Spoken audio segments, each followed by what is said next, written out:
Nabi mengajarkan innallaha thayyibun la yaqbalu illa thayyib. Allah itu baik dan hanya menerima yang baik-baik saja. Tidak bisa mencuci kain dengan air najis. Kain akan tetap kotor. Kadang-kadang kan ada orang hartanya didapat dari jalan yang halal, dibelanjakan di jalan haram. Kerja peras keringat banting tulang setengah mati, begitu dapat duit beli buntutan. Atau didapat dari cara yang haram, dibelanjakan di jalan yang baik, menang judi, nyumbang pesantren.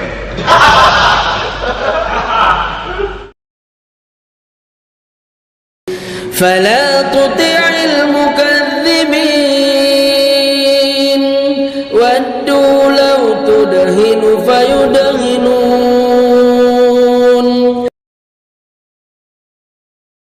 Assalamualaikum warahmatullahi wabarakatuh. Waalaikumsalam warahmatullahi wabarakatuh. Bismillahirrahmanirrahim. Alhamdulillahi rabbil alamin. Wassalatu wassalamu ala ashrafil anbiya'i wal mursalin, imamil muttaqin, sayyidil ghurril muhajjalin, wa ala alihi wa ashabihil mujahidin at-tahirin. Amma ba'du. Saudara-saudara kaum muslimin rahimakumullah. Seorang muslim adalah seorang yang berpandangan luas, berjiwa lapang. Maksudnya apa? Tujuan jangka pendek dan jangka panjang ini harus dia raih kedua-duanya. Ini yang oleh Al-Quran diajarkan agar setiap muslim mencapai fid dunya hasanah wa fil akhirati hasanah. Kebaikan di dunia, kebaikan di akhirat, itu arti hasanah. Jangan macam orang dulu, punya istri dua pergi haji. Yang satu yang muda istrinya namanya Hasanah, yang satu namanya Khadijah. Waktu tawaf keliling Ka'bah, si suami ini nggak bisa doa apa-apa kecuali Rabbana Atina itu. Tiap putaran Rabbana Atina fid dunya hasanah wa fil akhirati hasanah. Putaran kedua Rabbana Atina fid dunya hasanah wa fil akhirati hasanah. Ini istri tuanya yang namanya Khadijah dengerin aja. Akhirnya di satu saat dia colek suaminya, "Bang, mentang-mentang Hasanah bini muda disebutin melulu. Saya dong disebutin dalam doa." "Iya dah, ntar putaran selanjutnya." Suaminya blow on juga. Putaran kedua dia baca Rabbana Atina fid dunya hasanah wa fil akhirati Khadijah.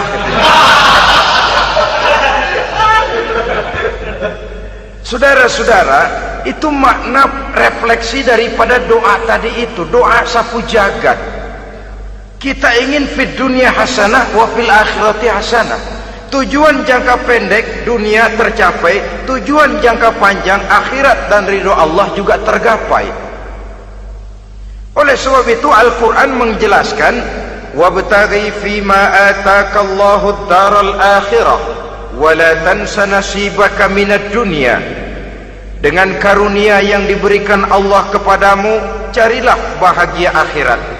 Wa la tansa nasibaka minad dunya, tetapi jangan lupakan bagianmu dalam kehidupan di dunia ini. Cari akhirat, utamakan akhirat dengan tidak usah melupakan jatahmu di dunia. Kenapa saya katakan seorang muslim berjiwa besar? Sebab andai kata dia gagal mencapai tujuan jangka pendek, andai kata dia gagal di dunia, dan dia oleh Islam diajarkan jangan sampai gagal, tapi andai kata dia gagal, dia masih punya tujuan jangka panjang, akhirat dan ridho Allah. Dia masih bisa menghibur diri, biarlah di dunia kita sederhana, bahkan biarlah susah di dunia, asal di akhirat kita bahagia. Orang yang tidak punya pandangan hidup semacam ini, surgalah dunia ini. Segalanya telah tertumpu di sini. Bila umurnya selesai, ajalnya datang, selesai sudah, surganya sampai di situ, dan dia tidak punya pengharapan lain di belakang itu. Maka seluruhnya bertumpu pada kehidupan di dunia, padahal dunia seperti air laut, makin diminum makin haus, makin kering tenggorokan. Dunia yang diperturutkan menyeret manusia ke dalam lingkaran setan, terjebak dalam sifat yang namanya tamak bin rakus alias serakah.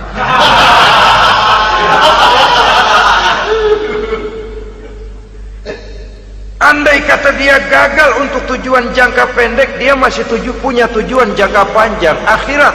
Dia masih sanggup berkata, biar di dunia kita sederhana, bahkan biar kebelangsak sengsara susah di dunia, asal di akhirat kita bisa bahagia. Kan masih ada harapan. Yang paling bangpak, paling rusak betul, sudah di dunia sengsara, di akhirat celaka. Di dunia rumahnya gubuk, pinggir kali miring, asal hujan bocor, utang selebar warung. Bayang kagak, ngaji enggak, puasa enggak, saban malam merit mulu. Saudara hadirin yang saya hormati, lalu kapan mau bahagia kalau sudah di sini susah, di sana akan susah juga. Ini yang pertama, seorang muslim, seorang yang optimis, berjiwa besar, luas pandangan. Kegagalan dia dalam jangka pendek tidak menyebabkan dia melupakan tujuan jangka panjang. Yang kedua, positifnya apa? Cara dia mencapai tujuan jangka pendek diwarnai oleh keyakinan adanya tujuan jangka panjang. Dia memang benar cari harta, tapi karena dia yakin ada akhirat, Allah ridho apa tidak. Ini positifnya. Saya memang cari duit, tapi dengan cara ini Allah ridho apa tidak. Saya memang ingin berpakaian yang rapi, tapi dengan tidak menutup aurat begini, Allah ridho atau tidak. Saya memang bergaul menghormati teman, tapi terjebak dalam minuman keras karena menghormati teman, Allah ridho apa tidak. Ini orang yang punya tujuan jangka panjang. Segalanya diberikan bingkai dengan pertanyaan, Allah ridho atau tidak. Keyakinannya terhadap tujuan jangka panjang mewarnai gaya hidupnya di dunia ini, mencapai tujuan jangka pendek tadi. Mau minum, Allah ridho apa enggak ini? Mau makan, yang saya makan Allah ridho apa enggak ini? Pendeknya apapun yang mau dia kerjakan, karena dia punya keyakinan tujuan jangka panjang, dia selalu menimbang terhadap ridho Allah tadi. Jadi tanpa prestasi ibadah, kita nol besar dalam pandangan Allah. Ini nilai manusia yang hakiki di sini.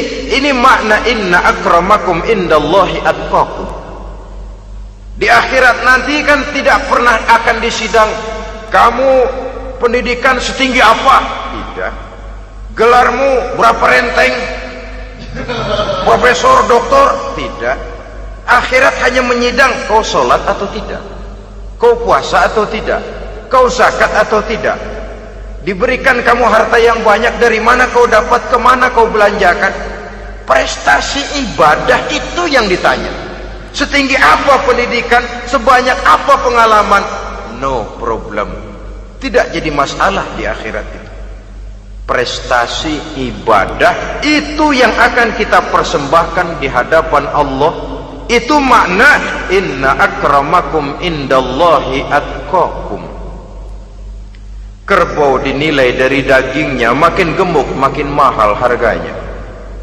Tapi ada perkutut lebih mahal dari kerbau. Perkutut itu mahalan mentahnya loh daripada matangnya. Karena harga perkutut pada suaranya. Lalu di mana harga manusia yang paling gemuk? Tidak. Suaranya, oh kalau manusia dinilai dari suaranya, barangkali Madonna nomor awal masuk surga. Hanyalah dengan prestasi ibadah kita bisa mencapai tujuan jangka panjang, akhirat dan ridho Allah. Nah, baiklah ya. Kalau sudah jelas bahwa kita punya dua tujuan jangka hidup, jangka pendek dan jangka panjang, bagaimana Islam mengajarkan kita meraih dua ini? Pada prinsipnya Islam mengajarkan sistem keseimbangan. Dalam berbagai aspek kehidupan, keseimbangan ini nampak dengan nyata diajarkan oleh agama kita. Seperti ayat yang saya bacakan tadi. Dengan karunia yang diberikan Allah kepadamu, cari negeri akhirat, tapi jangan lupakan bagianmu di dunia ini. Dalam bentuk yang lebih nyata, bekerjalah untuk duniamu seolah kau akan hidup buat selamanya, tapi bekerjalah buat akhiratmu seolah kau akan mati besok. Manifestasinya dalam kehidupan, misalnya orang kaya diperintah membantu yang miskin, tapi orang miskin dianjurkan berusaha. Jangan mengandalkan hidup kepada yang kaya, seimbang. Kamu kaya, betul Pak, bantu yang miskin. Kamu miskin, iya Pak, berusaha, seimbang. Tuan rumah diwajibkan menghormati tamu, tamu diwajibkan tahu diri, seimbang. Jadi bagaimana kalau sudah kita bekerja di sawah, di ladang, di pasar, di kantor, anggap kita akan hidup selamanya agar timbul gairah kerja. Tapi kalau sudah sholat, anggap kita akan mati besok supaya timbul khusyuknya. Nah, titik tekannya di mana? Stresnya itu. Walaupun Islam mengajarkan sistem keseimbangan, tapi Al-Quran tetap menggarisbawahi walal akhiratu khairul laka minal, bahwa bagaimanapun seimbangnya, akhirat itu lebih utama daripada dunia. Bagaimana implementasinya? Kata orang-orang tua, kalau kita menanam padi, rumput pasti tumbuh, tapi nanam rumput jangan mimpi tumbuh padi. Maksudnya apa? Kalau satu perbuatan kita niatkan karena Allah, dunianya pasti ikut. Tapi kalau satu perbuatan diniatkan karena dunia semata-mata, akhirat akan hilang. Sebab itu, biasakanlah berbuat sesuatu baik untuk tujuan jangka pendek, lebih-lebih untuk tujuan jangka panjang, dengan motif lillahi ta'ala. Jadi saya ulangi, satu perbuatan kalau sudah diniatkan karena Allah, dunia biasanya ikut. Tapi kalau diniatkan karena dunia semata-mata, akhirat akan luput. Padahal itu titik tekannya, walal akhiratu khairul laka minal ula. Saudara-saudara kaum muslimin rahimakumullah, ini tujuan hidup. Jadi landasan tempat kita bertolak sudah jelas, pantai yang akan kita tuju dalam kehidupan ini juga sudah nyata. Kita ingin mencapai apa yang dinamakan fid dunya hasanah wa fil akhirati hasanah. Untuk itu perlu ada keseimbangan, tetapi titik tekannya tetap akhirat lebih utama daripada kehidupan dunia ini. Sekarang kalau sudah ada dasar hidup, sudah ada tujuan yang akan kita capai, tentu harus ada alat untuk mencapainya. Semuanya perlu sarana. Bahkan pada hakikatnya dalam kaidah usul fikih, para ulama mengajarkan lil wasail hukmul maqasid. Sarana dan tujuan hukumnya sama. Ini mestinya mendidik umat Islam jadi pinter. Jangan cuma berpikir melaksanakan satu pekerjaan, tapi juga berpikir menciptakan sarana untuk terwujudnya pekerjaan itu.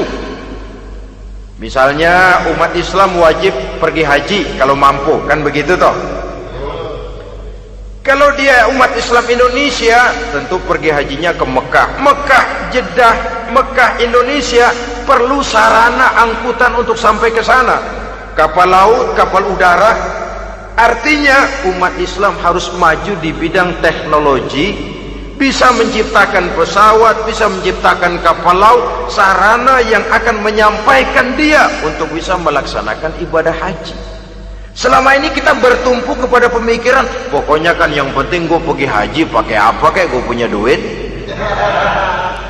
Dari segi pribadi memang barangkali begitu, tapi sebagai umat yang harus mencapai kemajuan, apabila diperintahkan melaksanakan sesuatu, kita pun hakikatnya dituntut menciptakan sarana untuk menunjang pelaksanaan sesuatu itu sendiri. Agama mengajarkan an-nazafatu minal iman, kebersihan sebagian daripada iman. Siapa yang menciptakan mesin cuci, sabun-sabun keras, deterjen, rinso dan lain sebagainya? Siapa yang menciptakan air condition, pembersih ruangan? Kita hanya berpikir pokoknya kan bersih, mau pakai apa kek. Kita jarang yang berpikir kepada pewujudan teknologi modern untuk menerjemahkan hadis itu. Syukurlah belakangan ini sudah muncul teknokrat-teknokrat muslim yang dijiwai oleh semangat Al-Quran, membuka tabir rahasia konsepsi Islam di lapangan teknologi modern, yang makin lama makin menunjukkan tuntutan kebutuhan daripada umat itu sendiri. Dengan demikian, apabila ada tujuan hidup, kita memerlukan alat untuk mencapai tujuan tadi. Supaya tujuan fid dunya hasanah wa fil akhirati hasanah tercapai, apa alat yang harus kita pakai? Kita lihat surah At-Taubah ayat 111 memberikan jawaban. Innallaha ashtara minal mu'minina anfusahum wa amwalahum bi anna lahumul jannah. Sesungguhnya Allah telah membeli dari orang-orang beriman diri mereka, harta mereka, bahwa sesungguhnya bagi mereka adalah surga. Coba kita simak ayat ini sejenak, akan nampak dengan jelas bahwa ayat ini hakikatnya merupakan satu transaksi yang nyata benar antara kita dengan Allah. Transaksi jual beli sudah terjadi, dan itu langsung dengan Allah, tertuang dalam pernyataan Quran. Pembeli Allah, penjual kita orang-orang beriman, dagangannya adalah anfus dan amwal, harganya adalah surga. Itu sudah tanda tangan pernyataan kita siap jual beli ya Allah. Apalagi baiat kita apa?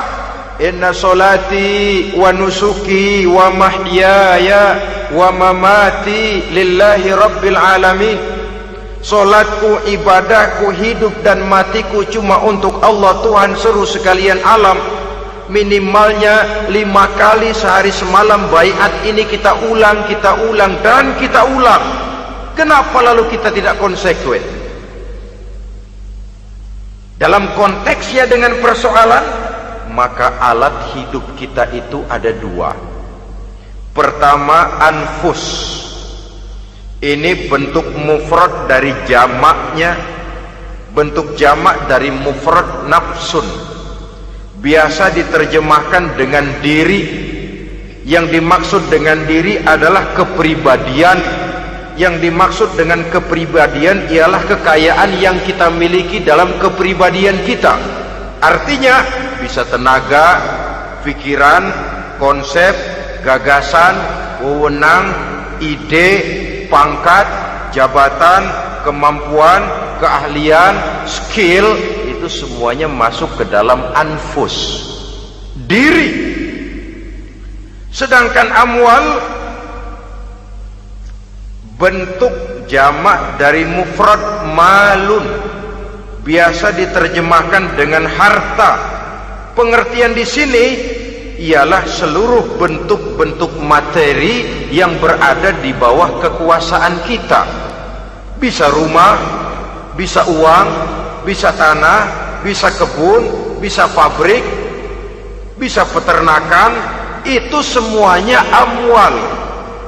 Nah, baik anfus maupun amwal, diri, tenaga kek, pikiran kek, harta kek, pangkat kek, jabatan kek, wewenang kek, keahlian kek, untuk tujuan jangka pendek harus jadi rahmah bagi lingkungan. Untuk tujuan jangka panjang harus menunjang jalan menuju ridho Allah. Jadi kalau pangkat kita menjauhkan kita dari ridho Allah, itu bukan nikmat tuh, azab. Punya pangkat bukan melakukan kebaikan, malah melakukan kejahatan, setidak-tidaknya berdiri di belakang kejahatan, melindungi perbuatan-perbuatan munkar. Dalam kelas kakap melindungi korupsi, dalam kelas teri jadi backing tukang koprok. Umpamanya itu sudah menyalahi. Alat tidak digunakan untuk mencapai tujuan, itu untuk tujuan jangka pendek. Lalu amwal, harta, uang, tanah, rumah, kebun, untuk tujuan jangka pendek harus menjadi rahmah bagi lingkungan. Sedang untuk tujuan jangka panjang, baik diri maupun harta, harus menunjang jalan menuju ridho Allah, harus meningkatkan prestasi ibadah kita kepada Allah Subhanahu wa ta'ala. Malah yang namanya amwal ini tanggung jawabnya lebih berat loh saudara. Kalau saudara diberikan ilmu, sidang akhirat cuma satu, ilmumu kau amalkan untuk apa? Saudara diberikan umur panjang, pengadilan akhirat cuma bertanya satu, umurmu kau habiskan di mana? Tapi saudara diberikan harta, pertanyaan akhirat dua, hartamu kau dapat dari mana? Kau belanjakan kemana? Dari mananya dan kemananya ditanya, depan belakang. Kadang-kadang kan ada orang hartanya didapat dari jalan yang halal, dibelanjakan di jalan haram. Kerja peras keringat banting tulang setengah mati, begitu dapat duit beli buntutan, muter-muter kertas cari kode. Didapat dari jalan halal, dibelanjakan di jalan haram, atau didapat dari cara yang haram, dibelanjakan di jalan yang baik. Menang judi, nyumbang pesantren. Nabi mengajarkan innallaha thayyibun la yaqbalu illa thayyib. Allah itu baik dan hanya menerima yang baik-baik saja. Tidak bisa mencuci kain dengan air najis. Kain akan tetap kotor. Saudara-saudara kaum muslimin rahimakumullah. Oleh karenanya masalahnya terpulang kepada kita, pandai-pandailah membagi orientasi. Suatu saat tenggelam kita dalam kesibukan dunia dan seluruh isinya untuk mencapai tujuan jangka pendek. Lain saat tenggelam kita memfanakan diri untuk mencapai tujuan jangka panjang, akhirat dan ridho Allah. Karena kehidupan ini bukan berjalan tanpa batas. Umur ini bukan satu karunia tanpa pertanggungan jawab. Satu saat setuju atau tidak, rela atau terpaksa, kita akan sampai kepada garis finish daripada perjalanan kehidupan dunia ini, yang memang merupakan satu perjalanan panjang, a walking tall, kata orang Kulon. A walking tall, satu jalan yang demikian jauhnya. Entoh kita akan sampai ke garis finish. Bila datang ajal, senja kehidupan datang, malam menyelimuti. Datangnya tidak pernah kita sangka, tapi sekali dia datang, tidak satu kekuatan yang bisa menolak. Kehadirannya tidak pernah kita harapkan, tapi satu kali dia datang bertamu, pasti terjadi. Dan itu pasti akan kita temui. Alangkah malangnya pada saat kembali itu datang, kita tidak punya prestasi ibadah. Lalu apa artinya prestasi dunia? Apa artinya tujuan jangka pendek kalau kita harus kehilangan tujuan jangka panjang? Rumah kita yang besar, pangkat kita yang tinggi, harta kita yang banyak, bisakah menolong kita untuk kalau sudah kumpul di padang mahsyar nanti? Malaikat, jangan gebugin saya, rumah saya harga 2 miliar.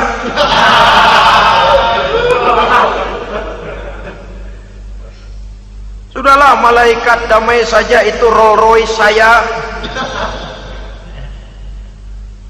Pakai saja malaikat, pakai.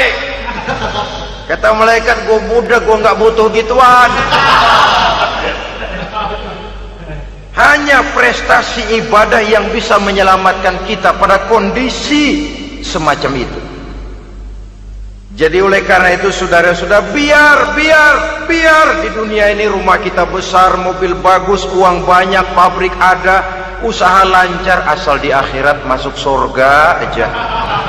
Gak apa-apa. Daripada di dunia sengsara, di akhirat neraka, senangnya kapan? Sudah di sini sengsara, di sana keblangsak. Itu yang orang-orang tua bilang lacur kuda namanya. Pelan dipecut, kenceng digentak, setengah mati, serba salah. Kuda kalau bisa ngomong, gue setengah mati, serba salah. Pelan dipecut, kekencengan ditarik, itu yang namanya lacur kuda begitu. Serba salah posisinya. Untuk itu pandai-pandailah membagi orientasi supaya tercapai tujuan ideal ini, fid dunya hasanah wa fil akhirati hasanah.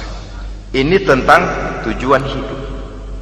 Nah, untuk mencapai tujuan ini kita tidak berjalan sendiri. Kita perlu teman hidup. Di samping teman hidup ada pula lawan hidup. Siapa teman hidup kita untuk mencapai tujuan hidup ini? Dalam arti sempit, teman hidup kita suami istri yang taat kepada Allah.